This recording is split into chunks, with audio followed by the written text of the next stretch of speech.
Ndugu mtazamaji, karibu kwenye chaneli ya simulizi za kutisha na kusisimua iitwayo The Book of Magic Stories. Kama ndio mara yako ya kwanza kukutana na chaneli hii, tafadhali gusa alama ya kengele ili kusubscribe na uwe wa kwanza kupata notification pale ambapo ninapokuwa nimeweka simulizi mpya. Karibu sana kwenye chaneli hii na mimi ni Ayubu Obedi.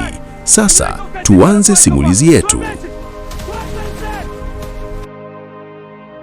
Baada ya operesheni ya kwanza iliyotikisa msitu wa Vietnam, jina la Komando lilikuwa limeanza kuogopwa katika vikao vya siri vya magaidi duniani.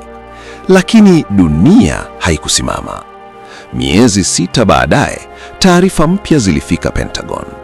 Kundi hatari la kigaidi lililokuwa likijificha katika maeneo ya milimani mpakani mwa Afghanistan na Pakistan lilikuwa limewateka wanadiplomasia wa Marekani pamoja na mhandisi wa silaha za kimkakati. Safari hii haikuwa msitu wenye unyevunyevu, ilikuwa jangwa la mawe, milima mikavu na vijiji vilivyofichwa kwenye mabonde ya vumbi. Captain Daniel Carter alikuwa amepona jeraha lake, ingawa kovu ubavuni lilimkumbusha kila siku bei ya uongozi. Alisimama mbele ya kikosi chake ndani ya chumba cha mkutano chenye ramani za satellite zikionyesha milima mikali na njia nyembamba za jangwani. Lengo letu ni bonde la Khariz, alisema kwa sauti tulivu lakini thabiti. Kundi linalojiita Al-Sakar linaficha mateka katika ngome ya zamani ya mawe. Wana silaha nzito, magari ya kivita yaliyoibwa na ulinzi mkali wa kijeshi. Sergeant Malik Hayes alikunja mikono. Hii si operesheni ya kupenya kimya tu, hawa wanataka vita. Daniel alitikisa kichwa. Basi tutawapa vita, lakini kwa sheria zetu. Safari yao ilianza usiku kwa ndege ya kijeshi iliyowashusha katika kituo cha siri cha washirika wao jangwani. Tofauti na Vietnam, hapa hakukuwa na miti ya kujificha. Kulikuwa na upepo mkali wa mchanga uliokwaruza ngozi na macho. Lucas Brandt alichungulia upeo wa macho kupitia darubini ya joto. Harakati zinaonekana kilomita 7 mbele, msafara wa magari mawili wanaelekea kaskazini. Huenda ni doria, Rico Alvarez alisema, akihakiki bunduki yake ya sniper. Mpango ulikuwa kuingia kwa kutumia magari ya kiraia yaliyorekebishwa ili kufanana na magari ya wafanyabiashara wa ndani. Tom Walker alikuwa tayari ameunganisha mfumo wao wa mawasiliano na satellite ya kijeshi kwa njia ya siri. Walipoanza safari ya kuvuka jangwa, jua lilianza kuchomoza kwa ukali. Mandhari ilikuwa ya rangi ya kahawia na dhahabu, milima ikisimama kama majitu ya kimya. Lakini hatari haikuchelewa kujitokeza. Mlipuko ulitikisa gari la mbele. IED! Malik alipiga kelele. Gari liliruka hewani kabla ya kutua kwa kishindo. Bahati nzuri lilikuwa gari tupu iliyotangulia mbele kama kinga. Risasi zilianza kunyesha juu ya miamba. Daniel alitoa amri ya haraka. Chukua miamba ya kushoto.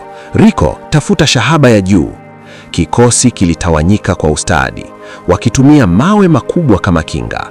Rico alilenga mpiganaji aliyekuwa juu ya kilima na kumdhibiti kwa risasi moja sahihi.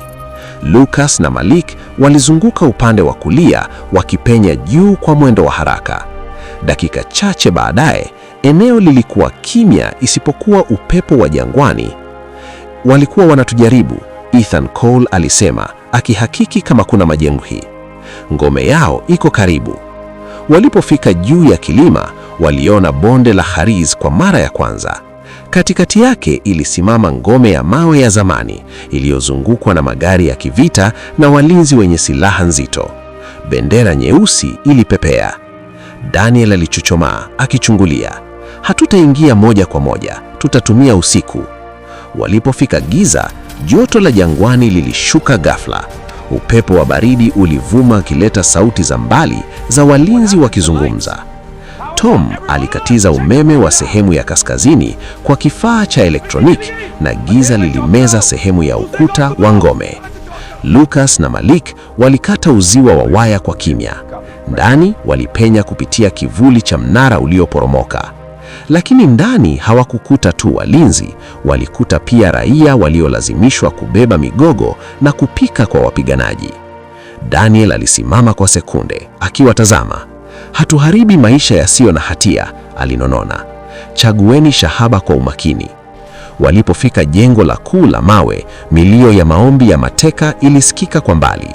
Mateka walikuwa wamefungwa katika chumba chini ya ardhi. Malik aliweka kifaa cha kulipua kufungua mlango mzito wa chuma bila kelele kubwa. Mlango ulipofunguka, waliona wanadiplomasia watatu na mhandisi mmoja wakiwa dhaifu lakini hai. Jeshi la Marekani, alisema kwa sauti ya chini, tumekuja kuwatoa. Macho ya mateka yalijaa matumaini. Lakini wakati huo huo, taa hali zilimulikwa juu yao. Kiongozi wa magaidi, mme wa ndevu ndefu na macho baridi, alisimama kwenye ngazi ya juu. Nilijua mtakuja, alisema kwa Kiingereza kilichovunjika. Hii ni ardhi yetu, hamtatoka. Risasi zilianza kuvuma kwa pande zote. Kikosi cha komando kilijibu kwa nidhamu kali. Rico alichukua nafasi juu ya nguzo ya mawe na kuwazuia walinzi waliokuwa wakishuka. Malik alirusha bomu la moshi kufunika eneo. Watoe mateka, Daniel aliamuru. Ethan aliwasaidia kusimama, huku Lucas akiongoza njia kuelekea mlango wa nyuma wa ngome. Lakini nje, magari mawili ya kivita yalikuwa yamewasha injini. Tutakwama hapa, Tom alipazaa sauti kupitia redio. Daniel alifanya uamuzi wa sekunde. Malik, lile gari la kushoto. Malik alikimbia ndani ya mvua ya risasi, akiteleza juu ya mchanga na kuweka kifaa cha kulipua chini ya gari.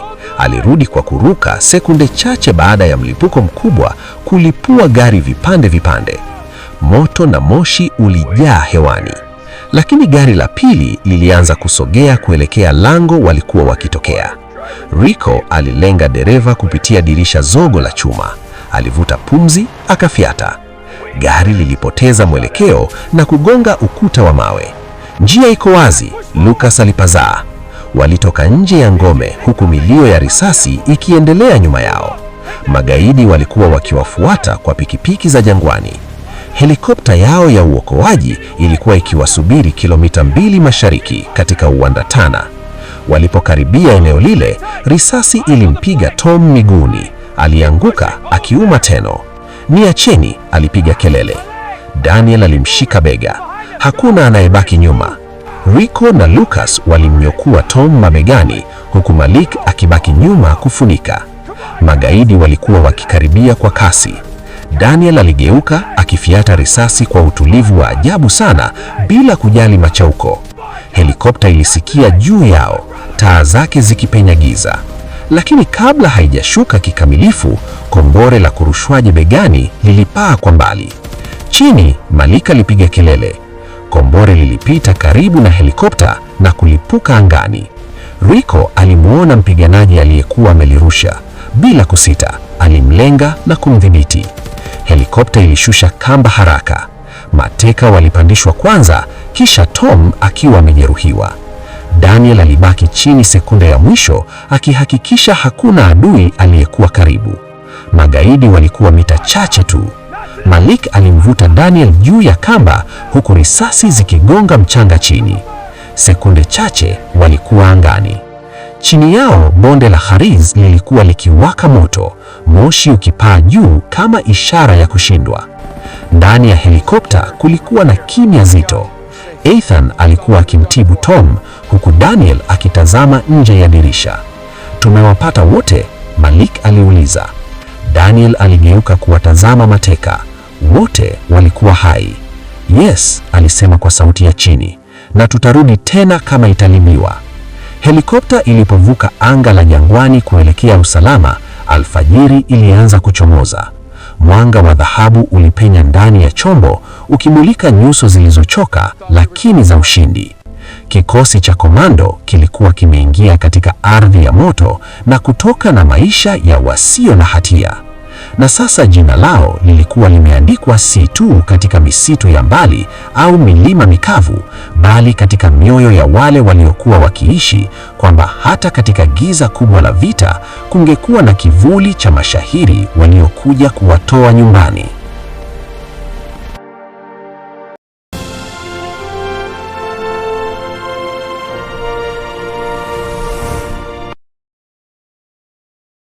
Ndugu mtazamaji, asante kwa kutizama simulizi hii mpaka mwisho, na pia kama umeipenda, niandikie kwenye comment section hapo chini, na pia unaweza kunitumia ujumbe mfupi kupitia namba yangu ya WhatsApp ambayo ni 0766947545, na pia kama una mchango wowote wa kifedha ili kuiboresha The Book of Magic Stories, unaweza kutuma kiasi chochote ulichonacho kupitia namba yangu ya M-Pesa ambayo ni 0766947545.